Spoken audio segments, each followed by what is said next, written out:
Welcome बच्चा लोग। आज हम पढ़ने जा रहे हैं जीएसटी। ठीक है, क्लास 11th में जीएसटी एक टॉपिक है। इस जीएसटी का अकाउंटिंग इम्प्लीकेशन क्या होता है, जर्नल एंट्री के तौर पर क्या इम्प्लीकेशन होता है, हम उसके बारे में सीखेंगे।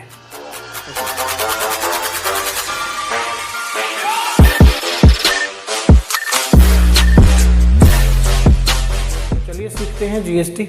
देखिए, जीएसटी का फुल फॉर्म होता है goods and service tax. Goods and service tax, ठीक है, गुड्स एंड सर्विस टैक्स। ये तीन टाइप की होती हैं। एक होता है सीजीएसटी, एक होता है एसजीएसटी और एक होता है आईजीएसटी। सीजीएसटी का मतलब हो गया, सीजीएसटी का मतलब हो गया सेंट्रल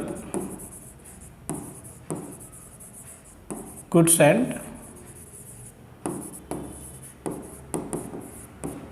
सर्विस टैक्स। एसजीएसटी का मतलब हो गया state goods and service tax. और आईजीएसटी का मतलब हो गया इंटीग्रेटेड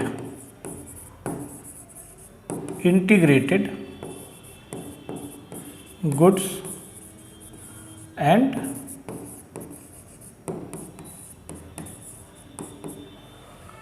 क्या लिखा मैंने कहा जीएसटी है। जीएसटी का मतलब होता है goods and service tax. Goods and service tax को तीन पार्ट में हम बांटते हैं। एक होता है CGST, SGST and IGST. CGST का मतलब central goods and service tax, SGST का मतलब state goods and service tax और आईजीएसटी का मतलब होता है integrated goods and service tax. ठीक है, सीजीएसटी मतलब ये जीएसटी सेंट्रल गवर्नमेंट के खाते में जाती है, ये एसजीएसटी मतलब ये जीएसटी स्टेट गवर्नमेंट के खाते में जाती है, और ये आईजीएसटी इंटीग्रेटेड होता है। यानी जब भी कभी हम अक्रॉस द बॉर्डर स्टेट के इंटर स्टेट अगर हम गुड्स एंड सर्विसेज बेचते हैं, खरीदते हैं, तो जो टैक्स अप्लाई होता है, तो जो जीएसटी अप्लाई होती है, हम उस जीएसटी को आईजीएसटी बोलते हैं। जैसे मान लीजिए अगर पंजाब का पी है, P from Punjab, if he is selling goods और if he is buying goods, if he is selling goods, take an example of selling goods to Uttarakhand, U of Uttarakhand, तो इस केस में जो जीएसटी अप्लाई होगा that GST will be called IGST. तो application जो होगा that would be IGST, that is integrated goods and service tax. GST है, इसमें सेंट्रल और स्टेट दोनों के जो हिस्से होते हैं दोनों को जोड़ दिए जाते हैं, इसलिए इसको इंटीग्रेटेड बोलते हैं।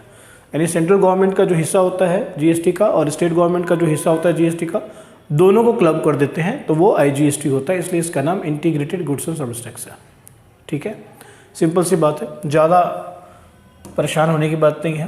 तो अब यहाँ पर क्या होगा, जो जीएसटी अप्लाई होती है किसी भी गुड्स और सर्विसेज को बेचने या खरीदने दोने पे के ऊपर, तो जीएसटी किस पे अप्लाई होती है, परचेज के ऊपर भी होती है और सेल्स के ऊपर भी होती है, दोनों के ऊपर जीएसटी अप्लाई होता है। ठीक है, जो परचेज के ऊपर जीएसटी होती है उसको हम इनपुट जीएसटी बोलते हैं, और जो सेल्स के ऊपर होती है उसको हम आउटपुट जीएसटी बोलते हैं। इनपुट जीएसटी क्यों बोलते हैं, क्योंकि जीएसटी यहाँ पर पे किया जाता है, इसलिए इसको इनपुट जीएसटी बोलते हैं। इसका उसे क्रेडिट मिलता है। जो भी जीएसटी पेयर होता है, यानी जो भी जीएसटी पेयर होता है, जीएसटी पेयर मतलब जो फर्म्स होती हैं जो जीएसटी पे करती है दूसरे फर्म को, वो जीएसटी जो पे कर दी हुई होती है उसका उसे क्रेडिट मिलता है और बाद में जाकर के वो अपना सेटल करता है अपने जीएसटी को। जो ये कलेक्ट करता है और जो ये पे करता है उसको सेटल करता है, और फिर जो बाकी बचता है वो सरकार को पे कर देता है। ऐसे ही सेल्स पर आउटपुट जीएसटी होती है ना। आउटपुट जीएसटी, सेल्स के ऊपर जो जीएसटी होती है उसको हम आउटपुट जीएसटी बोलते हैं, और जो परचेज के ऊपर होती है उसको हम इनपुट जीएसटी। अब यहाँ पर जो इनपुट जीएसटी है तो तीनों चीज़ें हो गई, सीजीएसटी, एसजीएसटी और आईजीएसटी। इसी तरीके से आउटपुट में भी तीनों हो गई, सीजीएसटी, एसजीएसटी और आईजीएसटी।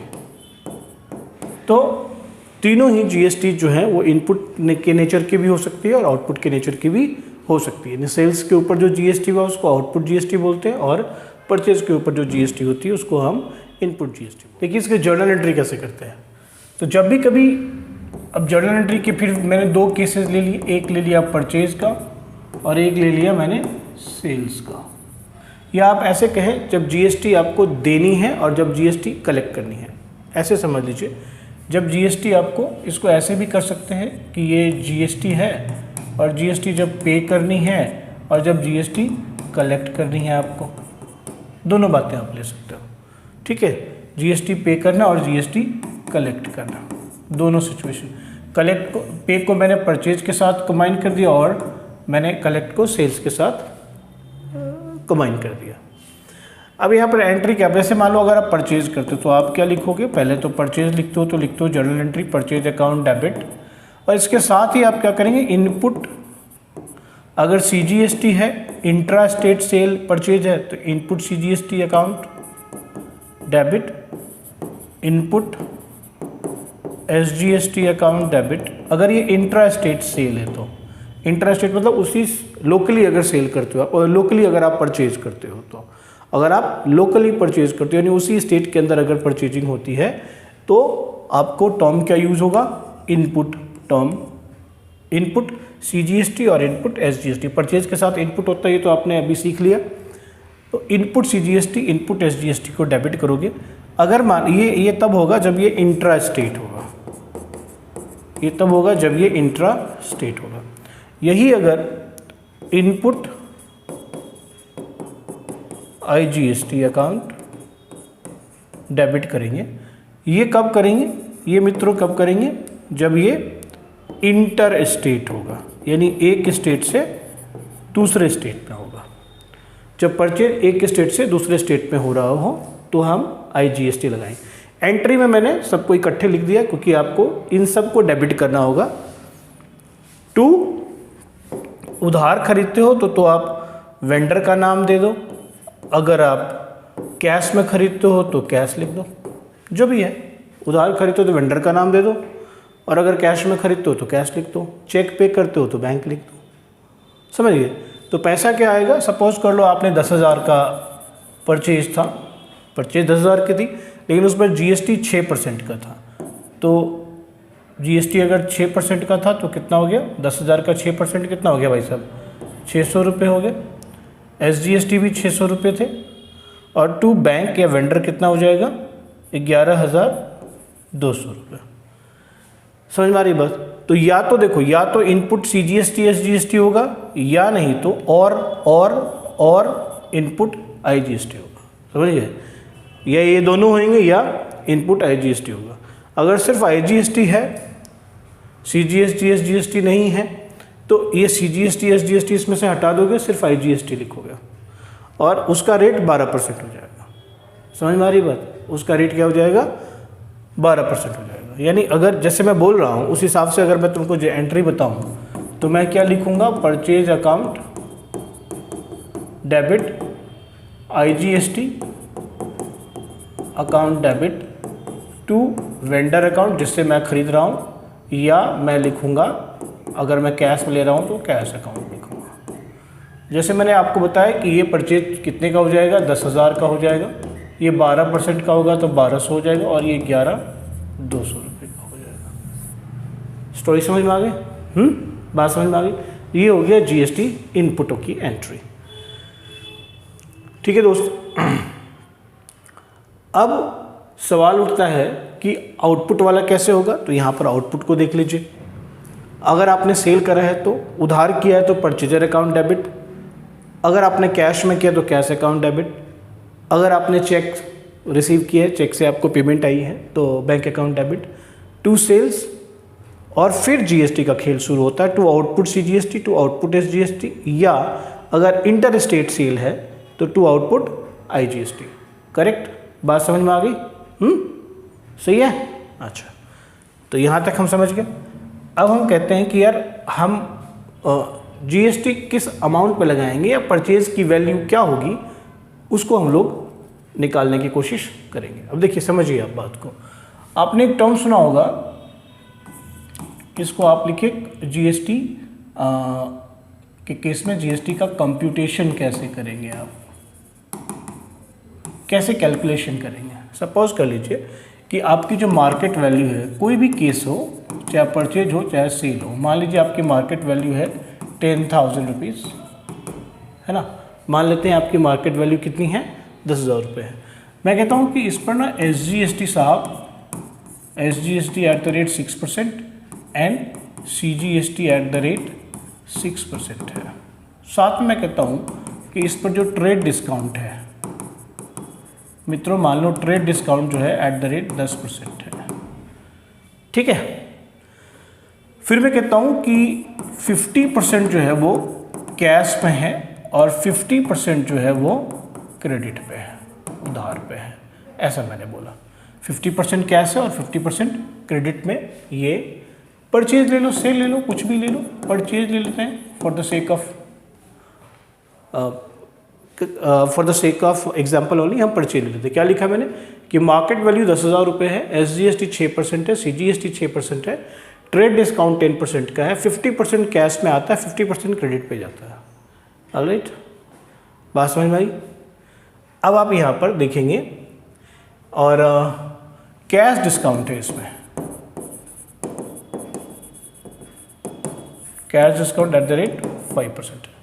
ये एक मैंने एक छोटा सा क्वेश्चन यहाँ पर बना लिया आप लोगों को समझाने के लिए। देखो यार कंप्यूटेशन कैसे करोगे, तो कंप्यूटेशन करने के लिए एक छोटा सा क्वेश्चन मैंने बना लिया।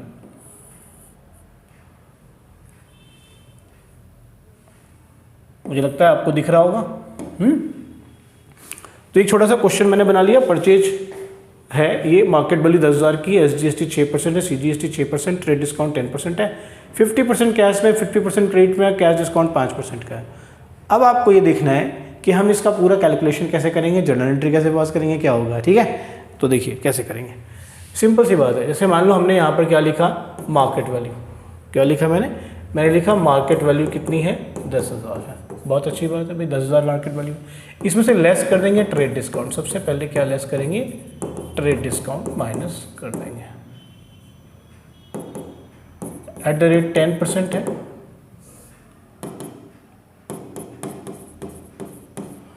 %10 है, तो 1,000 रुपये मैंने माइनस कर दिया। अभी कितना हो गया, 9,000 हुआ। स्टोरी समझ में आ गई। तो आपकी जो परचेज वैल्यू हुई, ये हुआ परचेज वैल्यू। क्या हुआ ये, परचेज वैल्यू हुई 9,000 रुपये। अब परचेज वैल्यू 9,000 रुपये, हमने कहा कि यार इसका 50, अब 9,000 रुपये परचेज वैल्यू हुई ना, बस 9,000 रुपये परचेज वैल्यू हुई। अब दोस्त इसका क्या करते हैं हम लोग, इसका ना 50% कैश में है, कैश में है 50%, और क्रेडिट पे कितना है, 50% क्रेडिट पे है। तो पहले तो इसको डिवाइड कर दो, 4500 रुपये, और यहाँ ले लो 4500 रुपये। समझ गए। अब तुम देखो कि तुमको अब लगानी है, जो भी याद क्या रखना है कि जितना भी आपका GST है, SGST है, जो कुछ भी है, वो परचेज वैल्यू पे लगाई जाती है। समझ में आ रही है बात, किस पे लगाई जाती है, परचेज वैल्यू पे लगाई। सिंपल कैलकुलेशन हम लोग करेंगे, बहुत ही आसान है। तो क्या किया मैंने, मार्केट वैल्यू 10,000 है, जो भी आपने परचेज करा उसका मार्केट वैल्यू 10,000 है, दिया हुआ है हमने यहाँ पर मार्केट वैल्यू 10,000। ट्रेड डिस्काउंट हमने 10% से निकाला, 9,000 कर दिया। अब मैंने कहा कि देखो यार 50% कैश पे है और 50% उधार है, तो 50% कैश कर दिया, 50% दोनों को दो तरफ कर दिया। भाई सिंपल कैलकुलेशन है, दोनों को दो तरफ कर दिया। कोई भी कॉम्प्लिकेशन नहीं पालना है दोस्तों, तुमको कहीं भी नहीं देखने की ज़रूरत नहीं है, कॉम्प्लिकेशन नहीं पालना। Cash 50%, credit 50%। अब कैश 50% किया तो 4500 का कैश वाला हो गया और 4500 का क्रेडिट वाला हो गया। Very good.